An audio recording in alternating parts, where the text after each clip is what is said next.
В Северной Осетии состоялся первый съезд учителей осетинского языка и литературы. Мероприятие прошло по инициативе комиссии по сохранению и развитию осетинского языка при главе республики. Во дворец детского творчества съехались около 500 делегатов из всей республики. Среди них учителя осетинского языка, воспитатели детских садов, представители общественных организаций, в том числе международного движения «Штырныхаш». В мероприятии приняли также участие глава Северной Осетии Вячеслав Битаров, председатель правительства республики Таймураз Тускаев, министр образования и науки Северной Осетии Ирина Азимова и министр по вопросам национальных отношений республики Аслан Цуциев. Участники съезда выступили с докладами о традициях и инновациях в преподавании осетинского языка и литературы, говорили о проблемах и перспективах развития родной речи в республике. В ходе мероприятия 7 учителей были награждены грамотами за заслуги в области образования и науки.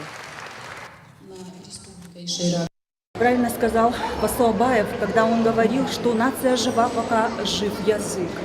И мы должны сохранить наш язык.